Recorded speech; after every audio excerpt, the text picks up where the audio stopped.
Hello friends, welcome to my YouTube channel Jagdeep Barthwal biology tutorial. And आज इस video में हम पढ़ने वाले हैं क्लोनिंग वेक्टर्स। जैसे हमारे प्लास्मिड और बैक्टीरियोफेजेस होते हैं। प्लास्मिड तो आप जानते हैं कि आपके बैक्टीरिया में हमको ये देखने को मिलता है, एक्स्ट्रा क्रोमोसोमल सर्कुलर डीएनए। और बैक्टीरियोफेजेस की बात करें तो ये एक तरह के वायरसेस हैं जो बैक्टीरिया को इन्फेक्ट करते हैं। साथ ही साथ हम इस वीडियो में पढ़ेंगे ORI यानी origin of replication, selectable markers, cloning sites and insertional inactivation. चलिए एक एक करके इनको समझते हैं। बात करते हैं क्लोनिंग वेक्टर्स की। अब हम जब क्लोनिंग वेक्टर्स की बात करते हैं तो उसमें जो कॉमनली यूज क्लोनिंग वेक्टर्स हैं वो हमारे प्लास्मिड्स एंड बैक्टीरियोफेजेस होते हैं। अब ये प्लास्मिड और बैक्टीरियोफेज हैं क्या, हम इन्हें क्लोनिंग वेक्टर कह रहे हैं। तो देखिए, वेक्टर वो माध्यम है, वो तरीका है जिसके द्वारा हम अपना जीन ऑफ इंटरेस्ट या कह लीजिए एलियन डीएनए किसी होस्ट ऑर्गेनिज्म में भिजवाते हैं। सपोज करो वो होस्ट ऑर्गेनिज्म मेरा बैक्टीरिया है और मैं चाहता हूं उस बैक्टीरिया में मेरा जीन ऑफ इंटरेस्ट या एलियन डीएनए पहुंच जाए। तो उसके लिए मैं हेल्प लेता हूं कुछ क्लोनिंग वेक्टर्स की, जो कि आपके हैं प्लास्मिड्स और बैक्टीरियोफेजेस। यानी कि ये एक तरह के कैरियर हैं। जैसे हम ट्रांसपोर्ट के अलग अलग तरीके अपनाते हैं, आपका कार हो गया, टैक्सी हो गया, और उसमें बैठ के हम एक जगह से दूसरी जगह तक पहुंचते हैं, जाते हैं। ऐसे ही हम प्लास्मिड की हेल्प से या बैक्टीरियोफेजेस की हेल्प से अपने जीन ऑफ इंटरेस्ट को या एलियन डीएनए को किसी होस्ट ऑर्गेनिज्म में पहुंचाते हैं कि अगर ये मेरा जीन ऑफ इंटरेस्ट है, ये मेरा जीन ऑफ इंटरेस्ट है, मुझे इस बैक्टीरियल सेल में, ये मेरा अगर बैक्टीरिया है, ये मेरा अगर बैक्टीरिया है, मुझे इसमें अपना ये जीन ऑफ इंटरेस्ट पहुंचाना है। तो मैं जिस तरीके से, जिस माध्यम से या जिसकी हेल्प से इस जीन ऑफ इंटरेस्ट को इस बैक्टीरिया में पहुंचाऊंगा, वो मेरा या तो प्लास्मिड होगा या मेरा बैक्टीरियोफेज होगा। अब देखिए, जब प्लास्मिड की बात आती है तो प्लास्मिड है क्या।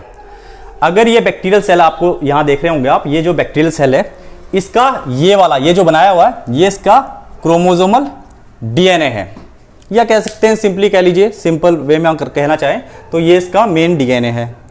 और इस डीएनए के अलावा, इस क्रोमोसोमल डीएनए के अलावा कुछ एक्स्ट्रा क्रोमोसोमल सर्कुलर डीएनए हमें देखने को मिलता है, जिसे हम कहते हैं प्लास्मिड। आप ये देख रहे होंगे, ये गोल गोल से सर्कुलर मैंने स्ट्रक्चर जो बनाए हैं, ये हमारा प्लास्मिड है।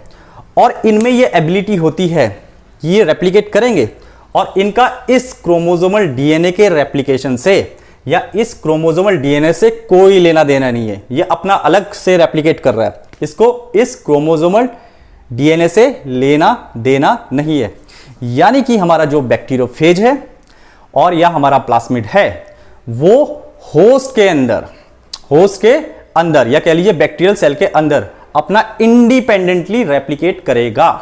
उसका लेना देना क्रोमोसोमल डीएनए से कोई लेना देना नहीं है। एक चीज ये ध्यान रखनी है ना। तो यानी कि इनके अंदर वो क्षमता है, वो एबिलिटी है कि ये अपना इंडिपेंडेंटली रेप्लिकेट करते हैं और अपनी काफी सारी कॉपीज बनाते हैं। बात करें बैक्टीरियोफेज की, तो जो बैक्टीरियोफेज है, इनका जो, अगर हम सेल के अंदर नंबर की बात करें तो काफी ज्यादा होता है। किसी भी बैक्टीरियल सेल के अंदर बैक्टीरियोफेजेस का नंबर काफी ज्यादा होता है। आप जानते होंगे, आपने प्रीवियस क्लासेस में पढ़ा होगा, इस तरह से हमारा कुछ स्ट्रक्चर रहता है बैक्टीरियोफेज का। अगर आपको ध्यान आ रहा हो, इस तरह से हमारा बैक्टीरियोफेज होता है। ये इसका जेनेटिक मटेरियल हो गया। ये अगर किसी होस्ट की बॉडी के अंदर गए या होस्ट सेल के अंदर गए तो काफी तेजी से रेप्लिकेट करते हैं। तो इनका जो नंबर है पर सेल काफी ज्यादा होता है, और जब ये काफी तेजी से डिवाइड हो रहे हैं, रेप्लिकेट हो रहे हैं, ओके, तो इनका जो कॉपी नंबर है, इनके जीनोम का जो कॉपी नंबर है, वो भी काफी हाई होता है। इनका कॉपी नंबर भी काफी हाई होता है। यानी कि अगर हम किसी बैक्टीरियोफेज के साथ अपना एलियन डीएनए या हम जीन ऑफ इंटरेस्ट जुड़वा देंगे, तो जितनी कॉपीज ये बनाएगा, उतनी कॉपीज हमारी जीन ऑफ इंटरेस्ट की भी बन जाएंगी। ऐसे ही अगर हम प्लास्मिड की बात करें, प्लास्मिड में थोड़ा सा डिफरेंट है। प्लास्मिड की अगर बात करें हम पर सेल में, तो इनकी एक या दो कॉपी ही हमें पर सेल में देखने को मिलती है। आप देखेंगे डायग्राम में मैंने यहाँ पे दो ही बना रखा है। तो किसी होस्ट सेल के अंदर या यहाँ पे बैक्टीरियल सेल के अंदर इनका जो कॉपी नंबर है या कॉपीज हैं पर सेल काफी कम होता है, लेकिन कुछ में ये हमें 15 से लेके 100 कॉपीज पर सेल भी देखने को मिलता है।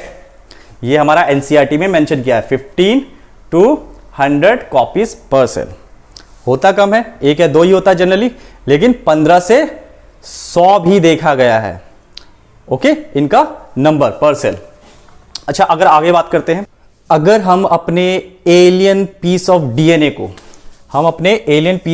को लिंक करवा पाएं इन बैक्टीरियोफेजेस के साथ या इन प्लास्मिड के साथ, तो हम अपने एलियन पीस ऑफ डीएनए के नंबर को मल्टीप्लाई करवा सकते हैं काफी तेजी से, जो कि बराबर होगा इनके कॉपी नंबर के।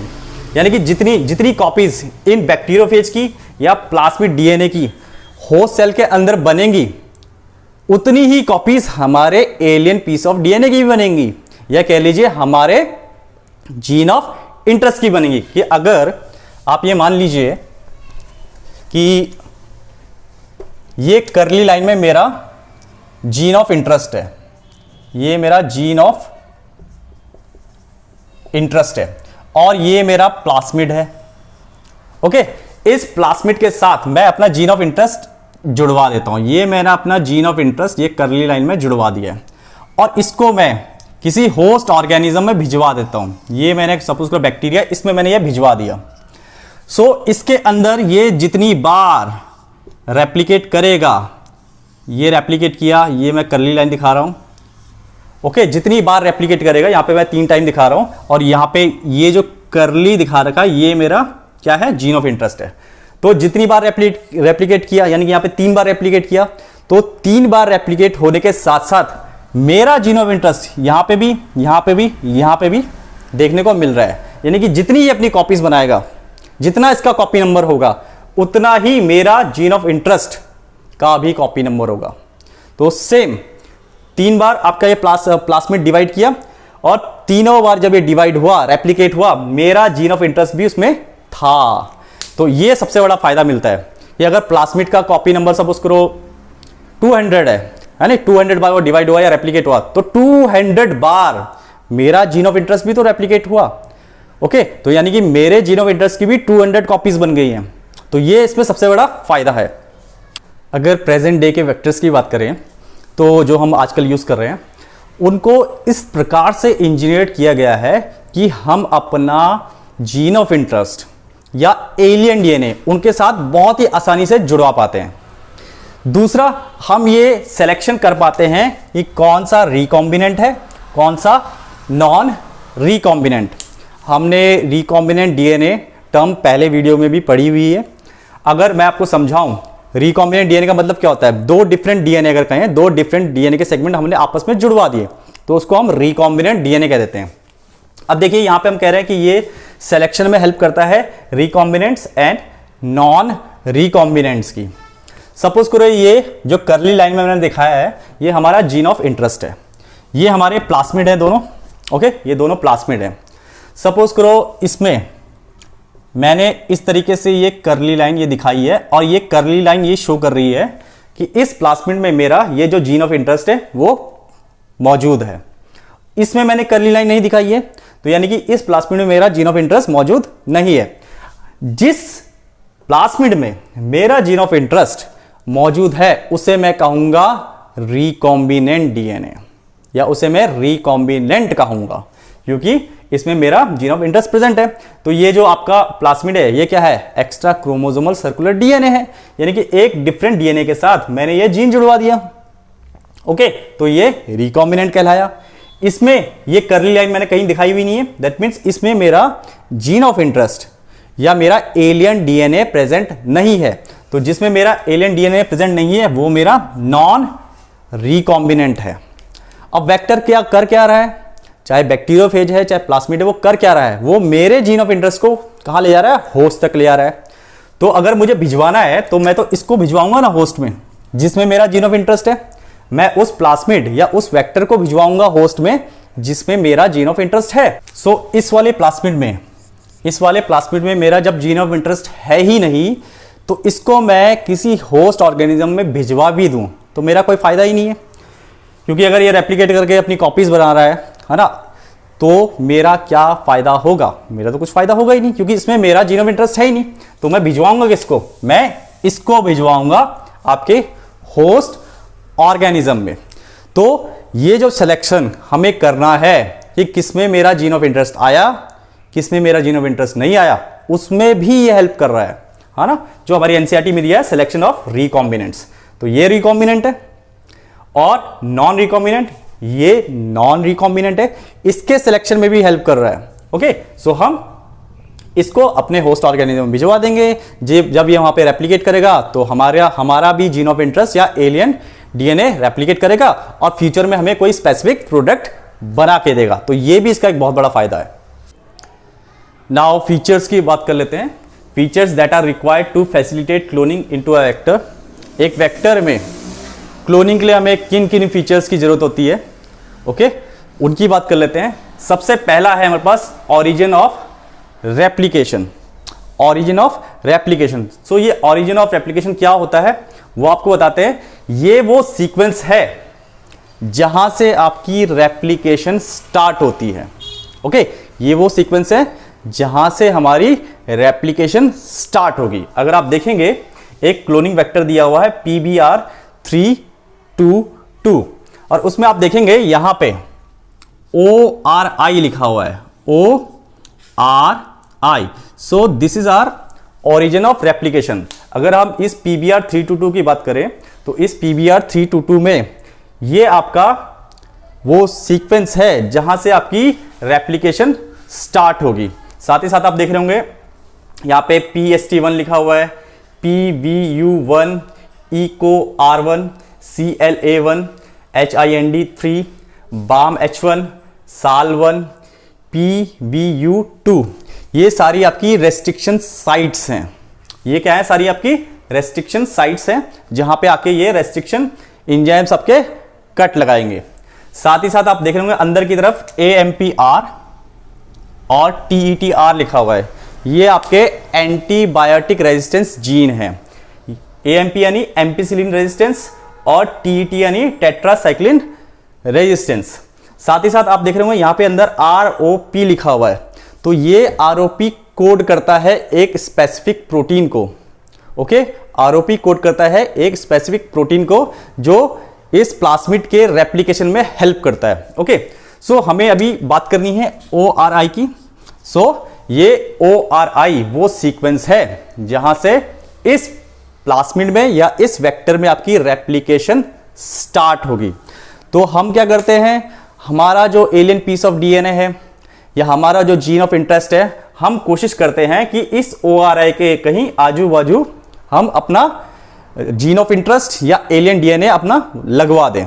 तो जितना इस ORI के करीब हमारा जीन ऑफ इंटरेस्ट या हमारा एलियन डीएनए आके जुड़ेगा, उतना हमें रेप्लिकेशन में फायदा मिलेगा, उतनी तेजी से उसमें रेप्लिकेशन होगा और उसकी कॉपीज बनेंगी। सेकंड, ये जो सीक्वेंस है ORI, ये रिस्पॉन्सिबल होता है किसके लिए? Controlling the copy number of the link DNA. तो ये आपका जो लिंक डीएनए है, आपका जो एलियन डीएनए है, या कह लीजिए आपका जो जीन ऑफ इंटरेस्ट है, उसका जो कॉपी नंबर है उसको भी ये ORI ही कंट्रोल कर रहा है। तो ये भी बहुत इंपॉर्टेंट रोल है। ओके, और हमने कह ही दिया कि ORI के जितने करीब, जितने आजू बाजू आप अपना एलियन पीस ऑफ डीएनए लगाओगे, जीन ऑफ इंटरेस्ट लगाओगे, वो तेजी से रेप्लिकेट करेगा और अपनी काफी सारी कॉपीज बनाएगा। तो ये कॉपी नंबर को भी क्या कर रहा है? आपके एलियन डीएनए की कॉपी नंबर को भी कंट्रोल कर रहा है। एक बड़ी इंपॉर्टेंट लाइन हमारी एनसीईआरटी में दी हुई है कि if one wants to recover many copies of target DNA, it should be cloned in a vector whose origin support high copy number. Okay, आप चाहते हैं कि आपका जो डीएनए है, यानी कि टारगेट डीएनए, या हमने जिसको कहा एलियन डीएनए, या जिसको हम जीन ऑफ इंटरेस्ट भी कह रहे हैं, हम चाह रहे हैं कि उसकी ज्यादा से ज्यादा कॉपीज बने, ज्यादा से ज्यादा कॉपीज बने, तो हमें ऐसा क्लोनिंग वेक्टर या ऐसा वेक्टर देखना पड़ेगा जो सपोर्ट करता हो हाई कॉपी नंबर को। तो अगर आपके क्लोनिंग वेक्टर का हाई कॉपी नंबर है तो नेचुरल सी बात है, आप अपना डीएनए, एलियन डीएनए उसके साथ जुड़वा रहे हो तो उसकी भी मैक्सिमम कॉपीज बनेंगी। वो जितनी बार रेप्लिकेट करेगा आपका क्लोनिंग वेक्टर, जितनी बार उसमें रेप्लिकेशन हो रही है उतनी बार आपका एलियन डीएनए भी रेप्लिकेट करेगा और अपनी काफी सारी कॉपीज बनाएगा। और नेचुरल सी बात है, जब उसमें आपका ट्रांसक्रिप्शन ट्रांसलेशन होगा तो आपको स्पेसिफिक प्रोडक्ट भी ज्यादा अमाउंट में मिलेगा। ओके, सो ये हमारा ओरिजिन ऑफ रेप्लिकेशन, ये पहला फीचर हो। नेक्स्ट हम बात करते हैं सेलेक्टेबल मार्कर्स की। ओके, सो उसको स्टार्ट करने से पहले आपको एक चीज़ बता देता हूँ। आपका जो ये PBR 322 है, ओके, इसमें जो ये हमारी रेस्ट्रिक्शन साइट्स हैं, जैसे हमने BAM-H1, SAL1, PVU2, PST1, PVU1, EQR1, CLA1 और HINT3। ओके, सो इनके मीनिंग क्या है ये आपको मैं इस वीडियो के लास्ट में बताऊंगा। ओके, तो बढ़ते हैं आगे। देखिए सेलेक्टेबल मार्कर्स क्या होते हैं उसको देख लेते हैं। देखिए सेलेक्टेबल मार्कर्स होते क्या हैं, ये हमें हेल्प करते हैं आइडेंटिफाई और एलिमिनेट करने में नॉन ट्रांसफॉर्मेट को। ओके, आपकी NCERT में दिया है selectable markers helps in identifying and eliminating non transformant. Non transformant वो हो गए, वो वेक्टर हो गए जिसमें हमारा एलियन डीएनए या फॉरेन डीएनए इंसर्ट नहीं हुआ है या जुड़ा नहीं है। साथ ही साथ ये परमिट करते हैं ग्रोथ को, किसकी, ट्रांसफॉर्मेंट की, यानी कि ये सिर्फ उस वेक्टर की या उस बैक्टीरिया की ही ग्रोथ को प्रेफर करेंगे जिसमें हमारा alien piece of DNA add हो गया है, जिस वेक्टर में हमारा एलियन पीस ऑफ डीएनए जुड़ गया है, सिर्फ उसकी ही ग्रोथ को ये परमिट करेंगे। नेक्स्ट जो हमारी NCERT में दिया है कि genes encoding to antibiotic such as ampicillin, chloramphenicol, tetracycline, kanamycin, ये एक यूजफुल सेलेक्टेबल मार्कर हैं ई कोलाई के केस में। ओके, तो जो जीन कोड कर रहे हैं एम्पिसिलिन के लिए, क्लोरमफेनिकोल के लिए, टेट्रासाइक्लिन के लिए, कैनामाइसिन के लिए, ये सारे ई कोलाई के केस में एक यूजफुल सेलेक्टेबल मार्कर हैं, क्योंकि नॉर्मली आपके ई कोलाई में आपका किसी भी प्रकार का एंटीबायोटिक रेजिस्टेंस देखने को नहीं मिलता है। अब एक दो केस हमने दे रखे हैं, केस 1, केस 2। केस 1 में हमने जो टेट्रासाइक्लिन वाली साइट है, अगर आपको ध्यान हो PBR 322 में, तो इस तरफ हमारा टेट्रासाइक्लिन जीन वाली साइट है और इस तरफ हमारा एम्पिसिलिन। तो टेट्रासाइक्लिन वाली साइट पे पहले वाले केस में हमने जीन इंसर्ट कर दिया और दूसरे केस में हमने किसी प्रकार की छेड़खानी नहीं की है टेट्रासाइक्लिन वाली साइट पे। अब देखिए होता क्या है, जहाँ पे हमारा ये जीन ऑफ इंटरेस्ट ऐड हो गया है तो इसको हम एक तरह से रिकॉम्बिनेंट कह देते हैं। यहाँ पे दो डिफरेंट डीएनए आपस में आके जुड़े हैं, है ना, तो वी कैन से कि ये हमारा क्या हो गया है, ये हमारा रिकॉम्बिनेंट डीएनए है। अब पहले वाले केस में हमारा देखिए तो यहाँ हमारा जीन ऑफ इंटरेस्ट आ गया है, दूसरे वाले केस में हमने कोई छेड़खानी नहीं की है, इसमें हमारा जीन ऑफ इंटरेस्ट नहीं है। अब मैं ये पता कैसे करूं कि मेरा जीन ऑफ इंटरेस्ट जुड़ा है या नहीं जुड़ा है, या बैक्टीरिया के अंदर इंट्रोड्यूस हुआ या नहीं हुआ। उसके लिए क्या करता हूं, मैं एक कल्चर प्लेट ले लूंगा, मैं एक कल्चर प्लेट ले लेता हूं और इस कल्चर प्लेट में मैंने आपका टेट्रासाइक्लिन डाल दिया। क्या डाल दिया, टेट्रासाइक्लिन। तो टेट्रासाइक्लिन वाली ये कल्चर प्लेट है। मैं अगर इस पहले वाले को, फर्स्ट वाले को यहाँ इंट्रोड्यूस कराऊंगा टेट्रासाइक्लिन में, ओके, जैसे ही मैंने इस बैक्टीरिया को इंट्रोड्यूस कराया तो होगा क्या, इस पहले वाले बैक्टीरिया का टेट्रासाइक्लिन रेजिस्टेंस आपका लूज हो गया है, यानी कि अब इसमें टेट्रासाइक्लिन रेजिस्टेंस नहीं है, क्योंकि उसके बीच में मैंने अपना जीन ऑफ इंटरेस्ट डाल दिया था, इंट्रोड्यूस करा दिया था। अगर ये टेट्रासाइक्लिन रेजिस्टेंस था, उसके बीच में मैंने अपना जीन ऑफ इंटरेस्ट डाल दिया, जिसकी वजह से वो इनएक्टिव हो गया। ओके, सो जैसे ही मैं ये पहले वाले को इस टेट्रासाइक्लिन रेजिस्टेंस कल्चर मीडियम में डालूंगा, ये आपका मर जाएगा, ये किसी प्रकार से इसमें ग्रोथ देखने को नहीं मिलेगी। अब अगर मैं ये दूसरे वाले को इसमें इंट्रोड्यूस कराऊं, ये दूसरे वाले बैक्टीरिया को इंट्रोड्यूस कराऊं, ओके, जिसके टेट्रासाइक्लिन रेजिस्टेंस वाले जीन में मैंने कोई छेड़खानी नहीं की थी, तो वो आराम से यहाँ ग्रो करेगा और अपनी कॉपीज बनाएगा। तो उससे क्या पता चला मुझे, पहले वाले में यानी कि पहले वाले केस में मैंने टेट्रासाइक्लिन जीन में छेड़खानी की और अपना जीन वहाँ पे बीच में काट के जुड़वा दिया। एक तरह से वहाँ पे क्या हो गई, ट्रांसफॉर्मेशन हो गई। और उस ट्रांसफॉर्मेशन की वजह से ये टेट्रासाइक्लिन रेजिस्टेंस का खत्म हो गया था। उसको चेक करने के लिए मैंने उसको इस कल्चर मीडियम में डाला। कल्चर मीडियम में डाला तो ये ग्रो नहीं किया। जब ये ग्रो नहीं किया, मर गया, तो उसने यही साबित किया है, हमें यही बताया है कि भैया इस वाले बैक्टीरिया में ट्रांसफॉर्मेशन हो गई है। दैट मीन्स आपका एलियन डीएनए इसमें इंट्रोड्यूस हो गया है। दूसरे वाले को जब इस कल्चर मीडियम में डाला तो भैया वो आराम से ग्रो कर रहा है, अपनी कॉपीज बना रहा है। तो उसने ये शो किया कि भैया इसके टेट्रासाइक्लिन वाले रीजन में किसी प्रकार से कोई ट्रांसफॉर्मेशन नहीं हुई है, आपका एलियन डीएनए आकर नहीं जुड़ा है। तो ये पहला वाला केस आपका ट्रांसफॉर्मेंट और दूसरा वाला केस आपका नॉन ट्रांसफॉर्मेंट कहलाएगा। तो क्लोनिंग साइट्स इसकी बात कर लेते हैं। देखिए, अगर मान लीजिए एक वेक्टर है, ये आपका एक वेक्टर है मान लीजिए, तो हम जब एक अच्छे वेक्टर की बात कर रहे हैं तो एक अच्छे वेक्टर में ओके, जैसे कि एक प्लास्मिड बना दिया हमने, तो एक अच्छे वेक्टर में आपकी थोड़ी सी या कह लीजिए कम से कम अगर कहें तो एक रिकॉग्निशन साइट होनी चाहिए। ओके, अब क्वेश्चन ये उठता है कि रिकॉग्निशन साइट है क्या। देखिए, आपका जो रेस्ट्रिक्शन एंजाइम है या कह लीजिए रेस्ट्रिक्शन एंडोन्यूक्लियस है, वो डीएनए में जहां पे आके कट लगाता है ना, उसको हम कहते हैं रिकॉग्निशन साइट। आपने जब रेस्ट्रिक्शन एंडोन्यूक्लियस पढ़ा होगा तो हमने क्या कहा था कि जैसे मैंने ये डीएनए का एक सेगमेंट बना रखा है और आप देख रहे आप बेस दिखा रखे हैं GAATTC, नीचे से देखेंगे तो GAATTC।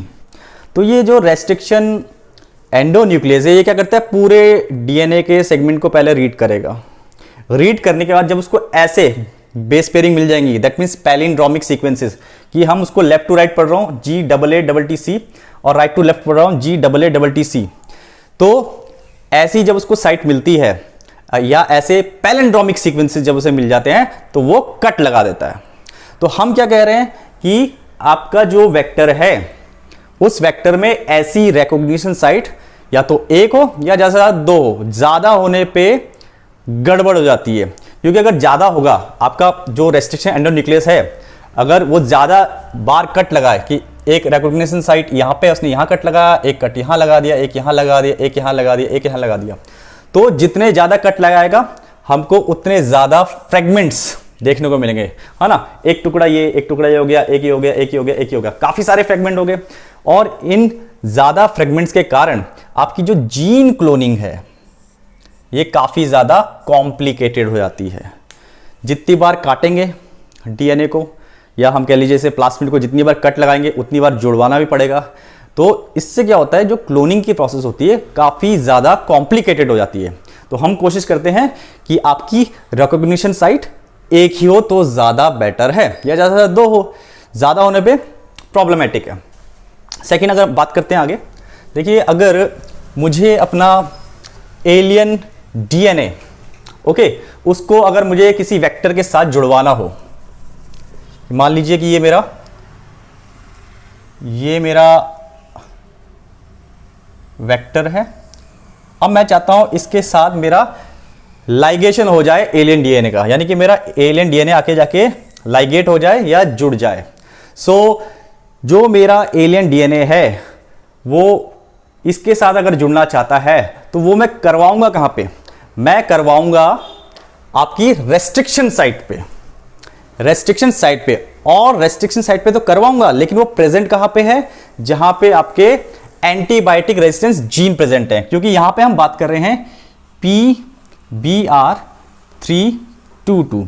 सपोज करो PBR322, इसमें मुझे अपना एलियन डीएनए या मेरा जीन ऑफ इंटरेस्ट ऐड कराना है। तो भैया मैं कहां पे करवाऊं, हमें पता है यहां पे दो रीजन में, एक आपकी BAM-H1 वाली साइट है, ये वाली, यहां पे आपका टेट्रासाइक्लिन रेजिस्टेंस जीन है, और इसके अपोजिट में अगर आप देखें, जस्ट थोड़ा बहुत अपोजिट में, यहां पे आपका एम्पिसिलिन रेजिस्टेंस जीन है। तो मुझे जो लाइगेशन करवाना है मान लीजिए ये मेरा डीएनए का सेगमेंट है या मेरा एलियन डीएनए है, या आपने काफी जगह पढ़ा होगा आपका जीन ऑफ इंटरेस्ट। मैं चाह रहा हूं कि ये इसके साथ बाइंड कर जाए, इस PBR322 के साथ बाइंड कर जाए, तो मैं उसको कहां पे ऐड करवाऊंगा? मैं किसी रेस्ट्रिक्शन साइट पे उसको ऐड करवाऊंगा। और रेस्ट्रिक्शन साइट पे ऐड तो करवाऊंगा, लेकिन कहां पे? जहां पे ये दोनों जीन प्रेजेंट है, आपके टेट्रासाइक्लिन रेजिस्टेंट जीन और एम्पिसिलिन रेजिस्टेंट जीन्स। तो इनमें से किसी एक साइट पे जाके मैं इसको ऐड कराऊंगा। तो आप देखते हैं कि जो आपका टेट्रासाइक्लिन रेजिस्टेंट जीन वाली जो साइट है, यहां पे बाम H1 आप देखते होंगे, आपकी एनसीईआरटी में भी दिया हुआ है बाम H1, यानी कि यहां पे आके ये वाला रेस्ट्रिक्शन एंजाइम आके कट लगाता है। तो मैं इन दोनों में से किसी एक साइट पे जाके अपना alien piece of DNA add करवा दूंगा। ओके, सो बाम H1 वाली साइट पे मैंने अपना alien piece of DNA add करवा दिया। तो हमने अपना जीन ऑफ इंटरेस्ट कह लीजिए, या एलियन डीएनए कह लीजिए, या फॉरेन डीएनए कह लीजिए, वो हमने कहाँ पे इंसर्ट करवा दिया? आपके बाम H1 वाली साइट पे, जहाँ पे हमारा टेट्रासाइक्लिन रेजिस्टेंस जीन प्रेजेंट था। जैसे ही हमने यहाँ पे ऐड करवाया अपना जीन ऑफ इंटरेस्ट, या कह लीजिए फॉरेन डीएनए, इसका जो टेट्रासाइक्लिन रेजिस्टेंस था वो लूज हो गया, या कह लीजिए वो खत्म हो गया। क्यों हुआ? क्योंकि यहाँ पे इंसर्जन हुआ है। क्या हुआ है? इंसर्जन हुआ है किसका? फॉरेन डीएनए का। ओके, सो इसका इनएक्टिवेशन हो गया, इसे कहते हैं हम इंसर्जनल इनएक्टिवेशन। ओके, सो इसका टेट्रासाइक्लिन रेजिस्टेंस चला गया। अब भैया कैसे पता करें कि मेरा जो बैक्टीरिया है उसमें ट्रांसफॉर्मेशन हुई है या नहीं हुई है, या मेरा एलियन डीएनए जुड़ा है या नहीं जुड़ा है? उसके लिए हम कराते हैं प्लेटिंग। दो डिफरेंट प्लेट ले लेंगे, दोनों प्लेट में, एक प्लेट में एम्पिसिलिन ले लेंगे, एक प्लेट में आपका टेट्रासाइक्लिन ले लेंगे, और हम लोग पता करने की कोशिश करते हैं कि रिकॉम्बिनेशन हुई है नहीं हुई है, ट्रांसफॉर्मेशन हुई है या नहीं हुई है। चलिए इसको देखते हैं जरा फटाफट से। मैंने इस तरीके से दो हमारे वेक्टर ले लिए, ओके, प्लास्मिड ले लिए। अगेन ये हमारा टेट्रासाइक्लिन, ये हमारा एम्पिसिलिन, ये हमारा टेट्रासाइक्लिन, ये हमारा एम्पिसिलिन। लेकिन इस वाले में क्या है? हमारा एलियन डीएनए है। ओके, एलियन डीएनए है। सो इसको हम पहला मान लेते हैं, इसको दूसरा मान लेते हैं। दो प्लेट हमने ले ली, एक प्लेट ये ले ली, एक प्लेट ये ले ली। ओके, इस प्लेट में मैंने एम्पिसिलिन ले लिया, इस प्लेट में मैंने टेट्रासाइक्लिन ले लिया। ओके, और उसके बाद हम इन्हें इसमें डाल के देखते हैं कि भैया ट्रांसफॉर्मेशन हुई है नहीं हुई है। ओके, रिकॉम्बिनेशन हुआ है या नहीं हुआ है। अब देखिए इसका पहले वाले का एम्पिसिलिन और टेट्रासाइक्लिन दोनों ही रेजिस्टेंस क्या है? आपके सिक्योर हैं, उसमें हमने किसी प्रकार का मैनिपुलेशन नहीं किया है, तो उनका इसका एम्पिसिलिन भी और टेट्रासाइक्लिन रेजिस्टेंस दोनों ही बरकरार है। सो अगर मैं इसको इसमें डालूंगा, इस वाले मीडियम में डालूंगा आपके पहले वाले को, तो ये आराम से इसमें ग्रो करेगा। ओके, इस पर कोई असर नहीं पड़ेगा क्योंकि इसका ampicillin resistance as it is है। ओके, तो ऐसे ही ग्रो कर रहा है। अगर अब मैं अब दूसरे वाले को इंसर्ट करूं, यहां पे आपके सेकंड वाले को इंसर्ट करूं, तो इसका जो एम्पिसिलिन रेजिस्टेंस है वो तो एज इट इज है, लेकिन इसका जो टेट्रासाइक्लिन रेजिस्टेंस है उसके साथ हमने मैनिपुलेशन कर रखा है, यानी कि इसका टेट्रासाइक्लिन रेजिस्टेंस खत्म हो चुका है, लेकिन एम्पिसिलिन रेजिस्टेंस तो इसका एज इट इज है। इसका भी बरकरार था, इसका भी बरकरार है एम्पिसिलिन रेजिस्टेंस। तो जब मैंने सेकंड वाले को इसमें डाला तो क्या हुआ कि ये भी आराम से ग्रो कर रहा था और अपनी कॉलोनीज बना रहा था। तो इससे क्या पता चला कि भैया दोनों में ही एम्पिसिलिन वाली साइड पे तो कम से कम कोई हमारा जीन ऑफ इंटरेस्ट ऐड नहीं हुआ है, और इनका वो रेजिस्टेंस, एम्पिसिलिन रेजिस्टेंस बरकरार है। अब इसको उठा के अगर मैं दूसरे मीडियम में डाल दूं, ये जो मेरे बैक्टीरिया हैं जिनके अंदर मेरा ये वेक्टर प्रेजेंट है या प्लास्मिड प्रेजेंट है, उसको मैं टेट्रासाइक्लिन वाले कल्चर मीडियम में डालूं तो क्या होगा? पहले वाले को अगर मैं डालूं, फर्स्ट वाले को मैंने डाला, तो भैया इसका एम्पिसिलिन और रेजिस्टेंस और टेट्रासाइक्लिन रेजिस्टेंस दोनों ही बरकरार था, दोनों ही सुरक्षित था। तो ये टेट्रासाइक्लिन में भी आराम से जिएगा, ग्रो करेगा, अपनी कॉलोनीज बनाएगा। लेकिन जब मैं इस दूसरे वाले को यहां डालूंगा, अगर मैं दूसरे वाले को यहां डालूं तो क्या होगा, इसका एम्पिसिलिन तो बरकरार है, लेकिन चलो उससे हमें कोई लेना देना नहीं, क्योंकि यहां पे मीडियम क्या है, मीडियम यहां पे टेट्रासाइक्लिन है। सो मीडियम टेट्रासाइक्लिन और इसका ये जो टेट्रासाइक्लिन रेजिस्टेंस है वो एलियन डीएनए के ऐड होने के कारण खत्म हो चुका है, लूज हो चुका है, तो ये यहां पे ग्रो नहीं कर पाएगा और मर जाएगा। सो इससे हमें क्या पता चला, इससे हमें यह पता चला कि हमारा एलियन डीएनए आपकी बाम H1 वाली जो साइट थी जहां पे हमारा टेट्रासाइक्लिन रेजिस्टेंस जीन प्रेजेंट था वहां ऐड हो चुका है। तो दैट मींस दूसरे वाले में, इस वाले में रिकॉम्बिनेशन हुई है, ये रिकॉम्बिनेंट है, और इसमें किसी भी प्रकार की रिकॉम्बिनेशन नहीं हुई है। तो हम कह सकते हैं ये हमारा, यहां पे हमारी ट्रांसफॉर्मेशन हुई और वहां हमारी ट्रांसफॉर्मेशन नहीं हुई। तो इस तरीके से हम ये पता कर लेते हैं भैया कि रिकॉम्बिनेशन हुई है या नहीं हुई है, ट्रांसफॉर्मेंट है या नॉन ट्रांसफॉर्मेंट है। एक जीन ने तो हमें हेल्प की ट्रांसफॉर्मेंट्स को सेलेक्ट करने में, और दूसरा जीन हमारा जो टेट्रासाइक्लिन रेजिस्टेंस वाला जीन है ये इनएक्टिवेट हो गया था, किसके कारण, एलियन डीएनए के इंसर्जन के कारण। तो इसने हमें हेल्प की किसमें, रिकॉम्बिनेंट को सेलेक्ट करने में, या रिकॉम्बिनेंट्स के सिलेक्शन में हमारी हेल्प की। इंसर्जनल इनएक्टिवेशन की बात करते हैं। पहले, इससे पहले जो हमने प्रोसेस पढ़ी उसमें हमने सिलेक्शन किया रिकॉम्बिनेंट्स का। हमने देखा कि वहाँ पे एक जीन था, एंटीबायोटिक रेजिस्टेंस जीन था टेट्रासाइक्लिन, उसका इनएक्टिवेशन हुआ, वो इनएक्टिवेट हुआ। क्यों हुआ, क्योंकि वहाँ पे हमने अपना एलियन डीएनए ऐड कराया था। फिर हमने 2 प्लेट ली, एम्पिसिलिन वाली, टेट्रासाइक्लिन वाली, तब जाके हमें एक लंबी प्रोसेस और we can say cumbersome process के बाद हमें कहीं जाके रिजल्ट मिला। अब देखिए, जब हम बात करते हैं कि भैया पहली वाली प्रोसेस अगर इतनी कम्बरसम है तो इसका हम अल्टरनेटिव क्या निकालें, तो उसका अल्टरनेटिव निकाला गया। कुछ ऐसे सेलेक्टेबल मार्कर्स हमने खोजे जो हमें आसानी से बता दें रिकॉम्बिनेंट है या नॉन रिकॉम्बिनेंट है, यानी कि रिकॉम्बिनेशन हुआ है कि नहीं हुआ है। ओके, ये हमें आसानी से बता दें। तो ये जो सिलेक्टेबल मार्कर हैं जो हम बात करने वाले हैं, ये हमें बहुत ही आसानी से डिफ्रेंशिएट करवा देते हैं, डिफ्रेंशिएशन करवा देते हैं किसमें, रिकॉम्बिनेंट्स में और नॉन रिकॉम्बिनेंट्स में। ये जो सेलेक्टेबल मार्कर हैं इनमें क्षमता है, और वो क्षमता क्या है, इनमें वो एबिलिटी है कलर प्रोड्यूस करने की। ये कलर प्रोड्यूस करते हैं आपके क्रोमोजेनिक सबस्ट्रेट की प्रेजेंस में। क्रोमोजेनिक सबस्ट्रेट की प्रेजेंस में ये कलर प्रोड्यूस करेंगे, या कह लीजिए कलर्ड कॉलोनीज हमें देंगे, कलर्ड कॉलोनीज हमें देते हैं। अब देखिए, एक एग्जाम्पल दिया है बीटा गैलेक्टोसाइडेस एंजाइम का।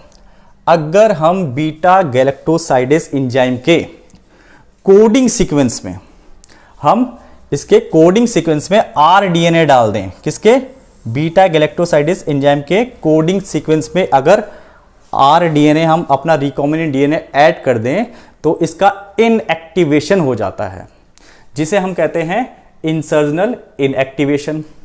ओके, क्या हो जाता है, इनएक्टिवेशन हो जाता है। अब मैंने आपको सबसे पहले कहा कि भैया जो बीटा गैलेक्टोसाइडेस एंजाइम है, ओके, अगर इसके कोडिंग सीक्वेंस में किसी भी प्रकार का कोई एलियन डीएनए नहीं आके जुड़ा है, कोई हमारा जीन ऑफ इंटरेस्ट आके नहीं जुड़ा है, तो ये नॉर्मल कंडीशन में ब्लू कलर की कॉलोनीज देता है। यानी कि जो पहला केस दिखाया हमने बीटा गैलेक्टोसाइडेस एंजाइम का, इसके कोडिंग सीक्वेंस में किसी प्रकार की छेड़खानी नहीं की हमने, तो ये क्रोमोजेनिक सबस्ट्रेट की प्रेजेंस में, किसकी प्रेजेंस में, क्रोमोजेनिक सबस्ट्रेट की प्रेजेंस में ब्लू कलर की कॉलोनीज देता है। और ये जो ब्लू कलर की कॉलोनीज आ रही हैं, ये हमें ये बता रही हैं कि भैया इसमें कोई भी रिकॉम्बिनेंट डीएनए आके नहीं जुड़ा है, या कोई एलियन डीएनए आके नहीं जुड़ा है। ओके, सो आपके बैक्टीरिया के अंदर जो हमारा प्लाज्मिड प्रेजेंट है, अगर उसमें कोई भी एलियन डीएनए नहीं जुड़ा है, सो हमें मिलेंगी ब्लू कलर की कॉलोनीज। दूसरी कंडीशन ले लेते हैं कि इसका जो कोडिंग सीक्वेंस है, बीटा गैलेक्टोसाइडेस एंजाइम का कोडिंग सीक्वेंस है, यहां पे हम आरडीएनए या रिकॉम्बिनेंट डीएनए ऐड करा दें। यहां मैंने सपोज करो ये इसके कोडिंग सीक्वेंस में मैंने ये क्या ऐड करवा दिया, आपका R DNA, recombinant DNA add करा दिया। जैसे ही मैंने रिकॉम्बिनेंट डीएनए ऐड कराया, इस बीटा गैलेक्टोसाइडेज का इनएक्टिवेशन हो गया, ये इनएक्टिवेट हो गया। जैसे ही ये इनएक्टिवेट हुआ, हमें जो पहले यहाँ ब्लू कलर की कॉलोनीज मिल रही थी वो अब हमें नहीं मिलेंगी। अब हमें ब्लू कलर की कॉलोनीज नहीं मिल रही हैं, और जब ब्लू कलर की कॉलोनीज नहीं मिलती हैं तो उन कॉलोनीज को हम कहते हैं रिकॉम्बिनेंट कॉलोनीज। यानी कि हमें यह पता चल गया है कि हमारा जो रिकॉम्बिनेंट डीएनए है या एलियन डीएनए है वो आके ऐड हो चुका है, जुड़ चुका है, और वो जुड़ने के कारण ही जो ये नॉर्मली ब्लू कलर दे रहा था या ब्लू कलर कॉलोनीज दे रहा था, अब ये नहीं दे पा रहा है। तो सिर्फ कलर के बेसिस पे हम लोग ये पता कर लेते हैं कि रिकॉम्बिनेशन हुआ है या नहीं हुआ है। इसी की वजह से ब्लू व्हाइट स्क्रीनिंग भी कहते हैं, ब्लू व्हाइट स्क्रीनिंग भी कहते हैं। तो हमें जब कॉलोनीज में कोई कलर नहीं मिला तो ऐसी कॉलोनीज को हमने रिकॉम्बिनेंट कॉलोनीज कह दिया। तो ये तो बड़ी आसान प्रोसेस हुई। तो इससे हम क्या समझे, अगर हमें ब्लू कलर की कॉलोनीज मिल रही हैं तो समझ जाओ इंसर्ट प्रेजेंट नहीं है, और अगर हमें जो कॉलोनीज मिल रही हैं उसमें हमें कलर नहीं मिल रहा है, ओके, अगर हमें कलर नहीं मिल रहा है तो समझ जाइए इंसर्ट प्रेजेंट है। तो ये तो बहुत ही आसान प्रोसेस हुई कि हम सिर्फ कलर के बेसिस पे ये पता कर पाए रिकॉम्बिनेंट है या नॉन रिकॉम्बिनेंट है। सो पहले वाले में ब्लू कलर कॉलोनी मिली तो नॉन रिकॉम्बिनेंट, ओके। और जब हमें कलरलेस यानी कि कोई कलर नहीं मिल रहा है, ब्लू कलर की कॉलोनी नहीं मिल रही है, तो हम समझ गए हैं कि ये आपके रिकॉम्बिनेंट कॉलोनीज है, यानी यहां पे हमारा आरडीएनए ऐड हो गया है। और ऐसी कंडीशन को हमने क्या कहा, इंसर्जनल इनएक्टिवेशन, क्योंकि ये beta galactosidase enzyme normal condition में ब्लू कलर की कॉलोनीज दे रहा था, लेकिन जैसे ही हमने अपना आरडीएनए ऐड करवाया तो इसका इंसर्जनल इनएक्टिवेशन हो गया। ये जो काम कर रहा था, जो ब्लू कलर की कॉलोनी दे रहा था, अब ये दे नहीं पा रहा है। इसकी वजह से इसे इंसर्जनल इनएक्टिवेशन कहते हैं। और जो कॉलोनीज मिलती हैं उसे हम रिकॉम्बिनेंट कॉलोनीज कहते हैं, क्योंकि हमारे काम के तो भैया नेचुरल सी बात है रिकॉम्बिनेंट्स ही होते हैं, नॉन रिकॉम्बिनेंट तो हमारे काम के ही नहीं है। हमारा अगर डीएनए एलियन डीएनए ऐड ही नहीं हुआ है, ओके, आपके प्लास्मिड के साथ, ठीक है, वो बैक्टीरिया में पहुंच ही नहीं पाया है, तो हमें क्या फायदा उसका, कोई फायदा नहीं है उसकी कॉलोनीज बनवा के, उसको रेप्लिकेट करवा के। हमारा फायदा तो ये है कि जब हमारा वो एलियन डीएनए पहुंच जाए आपके वेक्टर के साथ, तब हमारा फायदा है। तो सिर्फ यहां पे हमने कलर के बेसिस पे रिकॉम्बिनेंट और नॉन रिकॉम्बिनेंट में डिफरेंशिएट करवा दिया। मैंने आपको कहा था कि लास्ट में आपको मैं PBr 322 के बारे में थोड़ा सा बताऊंगा, ओके। सो ये हमारा PBr 322 है, क्लोनिंग वेक्टर, ओके। तो ये जो PBr 322 है क्लोनिंग वेक्टर, पहले इसके बारे में थोड़ा सा जान ले, इसकी हिस्ट्री जान ले। तो 1977 में इसको बनाया गया।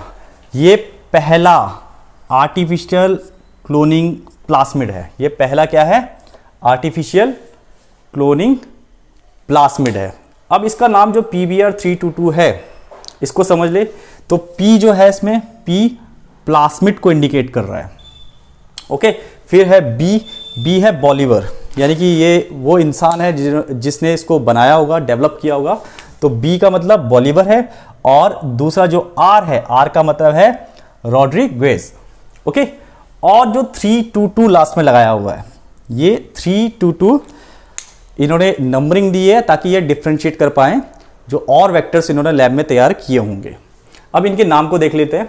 सबसे पहले आप देखेंगे बाम H1, तो ये हमारा है बैसिलस एमाइलो लिक्विफेसियंस।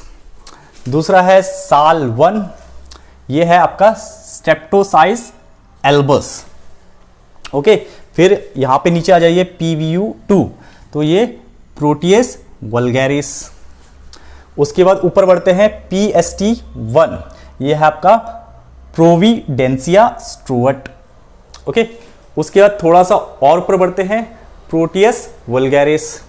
देन आगे ऊपर बढ़ते हैं EcoR1, तो ये तो हमारा E. coli, ये हमने पढ़ा भी था, E. coli से एक्सट्रैक्ट किया हुआ है। देन ऊपर बढ़ेंगे CLA1 क्रायोफेनन लैटम, और उसके बाद आपका हिंट 3 है हीमोफाइलस इन्फ्लुएंजा। अंदर आप ये देख रहे हैं, ये तो आपको पता ही है, AMPR दैट मीन्स एम्पिसिलिन है, TTR यानी आपके टेट्रासाइक्लिन है, ORI आपका ओरिजिन ऑफ रेप्लिकेशन है, और ROP है जो आपका एक विशेष प्रोटीन बनाता है जो इस फैक्टर की रेप्लिकेशन में हेल्प करता है। तो ये हमारा हो गया कि आपका PBR 322। सो इस वीडियो में इतना ही फ्रेंड्स, मिलते हैं अगले वीडियो में एक नए टॉपिक के साथ। चैनल को शेयर कीजिए, सब्सक्राइब कीजिए, वीडियो को लाइक भी कीजिए। मिलते हैं, बाय बाय।